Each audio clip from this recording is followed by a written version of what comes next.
ಅದನ್ನು ಶುರು ಅದು ಶುರು ಮಾಡ್ಕೊಂಡ್ರು. ಇನ್ನು ಗಾಡಿನಲ್ಲಿ ಯಾರು ಆಗ್ತಾರೆ ಅಂತೇಳಿ ಅದನ್ನು ಶುರು ಮಾಡ್ಕೊಂಡ್ಬಿಟ್ರು ಇವರು.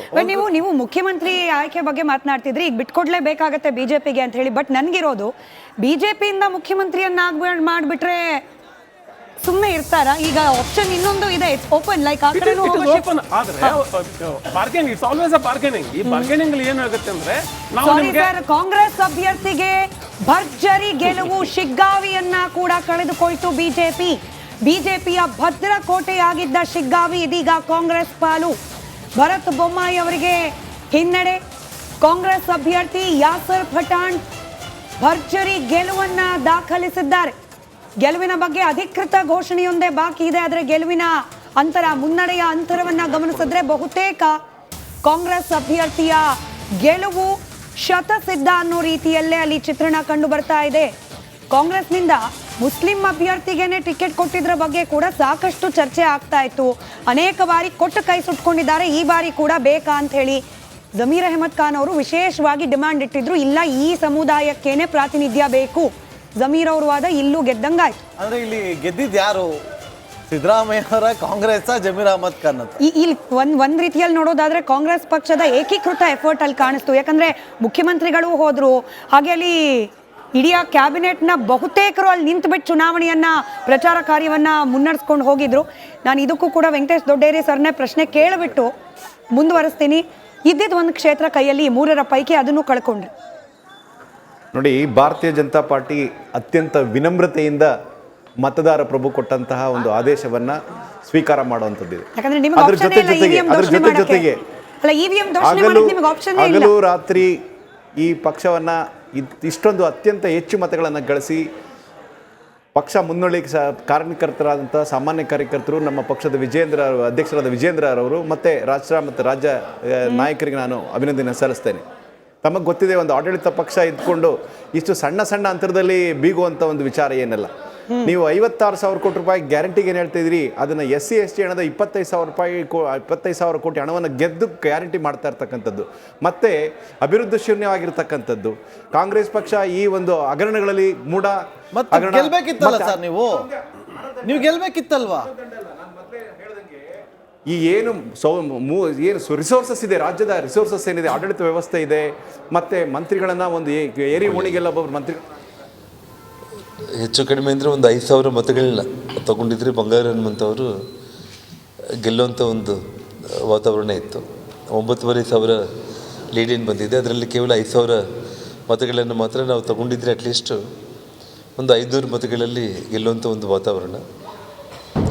ಇಲ್ಲೇನೆಂದರೆ ರಾಜ್ಯದ ಮುಖ್ಯಮಂತ್ರಿಗಳೇ, ಅಂದರೆ ಅಲ್ಲಿ ಸಂಡೂರಲ್ಲಿ ಭಾರತೀಯ ಜನತಾ ಪಕ್ಷ 100ಕ್ಕೆ 100 ಗೆಲ್ತಾ ಇದೆ ಅನ್ನುವಂಥ ಒಂದು ವಾತಾವರಣ ಗೊತ್ತಾದ ತಕ್ಷಣ ಈ ರಾಜ್ಯದ ಮುಖ್ಯಮಂತ್ರಿಗಳು ಸಿದ್ದರಾಮಯ್ಯನವರೇ ಬಂದು ಒಂದಿನ ಮಧ್ಯಾಹ್ನನೇ ಬಂದು ಅವರು ಇಡೀ ರಾತ್ರಿ ತನಕ ಅವರು ಕೆಲಸ ಮಾಡಿದ್ದು. ಆ ನಂತರ 3 ದಿನಗಳ ಕಾಲ ಪಂಚಾಯಿತಿ ಮಟ್ಟಕ್ಕೆ ಕೂಡ ಅವರು ಬಂದು ಜನಗಳನ್ನ ಮನವೊಲಿಸುವಂಥ ಒಂದು ಪ್ರಯತ್ನ ಮಾಡಿದ್ದು.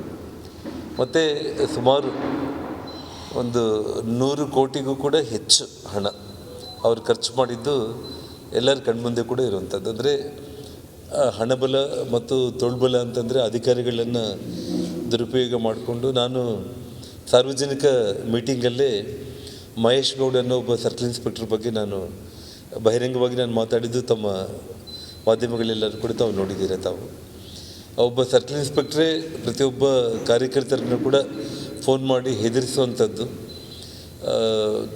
ಅಂದರೆ ಕಾಂಗ್ರೆಸ್ ಪರವಾಗಿ ಇಡೀ ಪೊಲೀಸ್ ಇಲಾಖೆಯಲ್ಲಿ ವಿಶೇಷವಾಗಿ ಅಲ್ಲಿರುವಂಥ ಒಬ್ಬ ಸರ್ಕಲ್ ಇನ್ಸ್ಪೆಕ್ಟರ್ಗಳು, ಸಬ್ ಇನ್ಸ್ಪೆಕ್ಟರ್ಗಳು ಪೊಲೀಸರನ್ನ ಉಪಯೋಗಿಸಿ ಕಾರ್ಯಕರ್ತರನ್ನ ಎಷ್ಟೆಲ್ಲ ಹೆದರಿಸಿ ಅವ್ರು ಮಾಡಿದರೂ ಕೂಡ ನಾನು ಕಾರ್ಯಕರ್ತರಲ್ಲಿ ಧೈರ್ಯ ತುಂಬುವಂಥ ಕೆಲಸ ಚೌರ್ನೂರು ಸಭೆಯಲ್ಲಿ ನಾನು ಬಹಿರಂಗವಾಗಿ ಮಹೇಶ್ ಗೌಡ ಹೆಸರನ್ನೇ ತಗೊಂಡು ನಾನು ಮಾತಾಡಿದ್ದು ಕೂಡ ತಾವು ನೋಡಿದ್ದೀರ.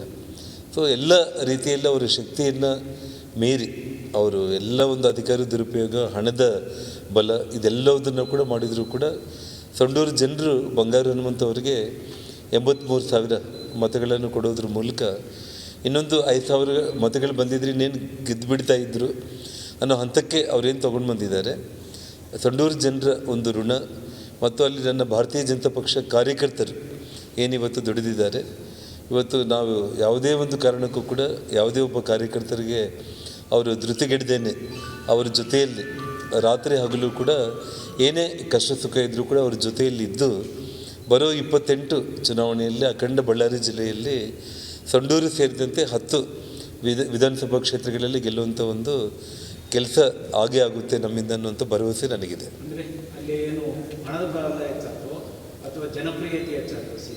ಸೊ ಜನಪ್ರಿಯತೆ ತುಂಬ ಇತ್ತು. ಇವಾಗ ಜನಪ್ರಿಯತೆ ಅಂತ ನೀವು ತಗೊಂಡ್ರೆ ಇವತ್ತು ನಮಗೆ ಬಂದಿರುವಂಥ ಮತಗಳು 83,000 ನಮಗೇನು ಬಂದಿದೆ. ಇವಾಗ ಅವ್ರಿಗೇನು 92,000 ಚಿಲ್ಲರೆ ಅವ್ರಿಗೇನು ಬಂದಿದೆ. ಸೊ ಒಂದು 5,000 ಮತಗಳು ನಾವು ತೊಗೊಂಡಿದ್ರೆ ಕೇವಲ 500 ಓಟಲ್ಲಿ ನಾವು ಗೆಲ್ತಾ ಇದ್ದೀವಿ. ಕ್ಯಾಲ್ಕುಲೇಷನ್ ಅಂದರೆ 5,000 ಮತಗಳು ಮಾತ್ರ ಡಿಫ್ರೆನ್ಸ್. ಒಬ್ಬ ರಾಜ್ಯದ ಮುಖ್ಯಮಂತ್ರಿನೇ ಸ್ವತಃ ಬಂದು 4 ದಿನಗಳ ಕಾಲ ಆ ಹಣ, ಅಧಿಕಾರ ಬಲ ಎಲ್ಲ ರೀತಿಯಲ್ಲಿ ಅವರು ಉಪಯೋಗಿಸಿರುವಂಥದ್ದು. ಇದು ಬೈ ಎಲೆಕ್ಷನ್ನಲ್ಲಿ ರೂಲಿಂಗ್ ಗೌರ್ಮೆಂಟ್ಗಳು ಏನು ಮಾಡುತ್ತೆ ಅನ್ನೋದು ಎಲ್ಲ ಮಾಧ್ಯಮ ಸ್ನೇಹಿತರಿಗೆ ಗೊತ್ತಿರುವಂಥ ವಿಚಾರ. ಅದರ ನಡುವೆ ಕೂಡ ಸಂಡೂರು ಜನರು 83,000 ಮತಗಳನ್ನು ಕೊಡೋದ್ರ ಮೂಲಕ ಬಂಗಾರ ಹನುಮಂತನ ಗೆಲ್ಲಿಸುವಂಥ ಒಂದು ಪ್ರಯತ್ನ ಅಲ್ಲಿನ BJP ಕಾರ್ಯಕರ್ತರು ಪ್ರಾಮಾಣಿಕವಾಗಿ ಅವ್ರು ಏನು ಮಾಡಿದ್ದಾರೆ ಅದಕ್ಕೆ ನಾವು ಬೆಲೆ ಕಟ್ಟೋದಕ್ಕೆ ಸಾಧ್ಯನೇ ಇಲ್ಲ. ಹಾಗಾಗಿ ಇವತ್ತು ಯಾವುದೇ ಒಂದು ವಿಚಾರದಲ್ಲಿ ಕೂಡ ಈ ಒಂದು ಸೋಲು ಇವತ್ತೇನು ಅಧಿಕಾರದಲ್ಲಿರುವಂಥ ಸಿದ್ದರಾಮಯ್ಯವರ ಎಲ್ಲ ಒಂದು ಮೂಢ ಹಗರಣ ಆಗಿರ್ಬೋದು, ವಾಲ್ಮೀಕಿ ಹಗರಣಗಳ ದುಡ್ಡನ್ನು ಅವರು ಇಲ್ಲಿ ಸುರಿಸಿದ್ದಾರೆ ಅಂತ ನಾನು ಹೇಳ್ಬೋದು. ನಾನು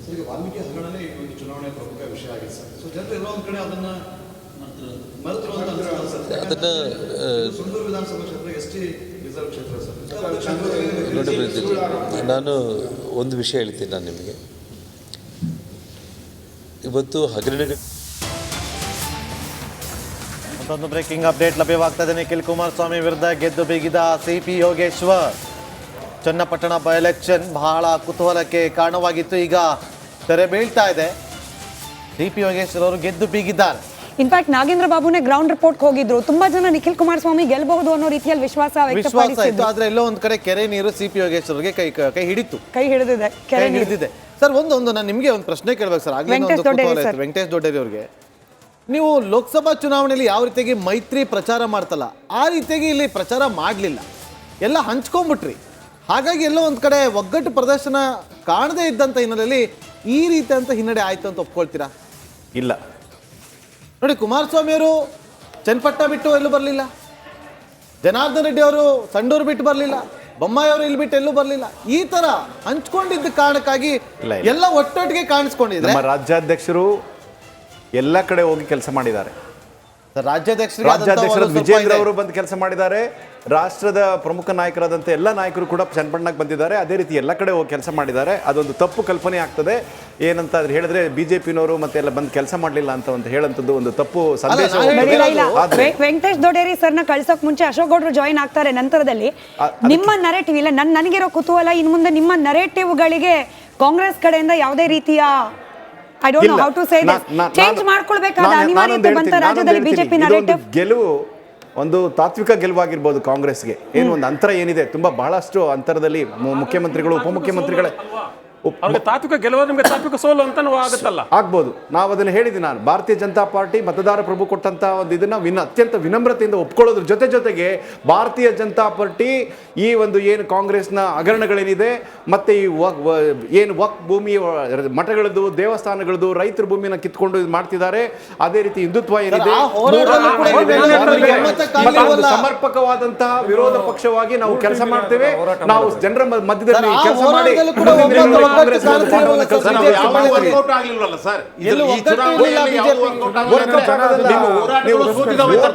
ಓಟಿನ ಅಂತರಗಳನ್ನ ನೋಡಿ ದಯಮಾಡಿ ನೀವು ರಾಜ್ಯದ ಮುಖ್ಯಮಂತ್ರಿಗಳು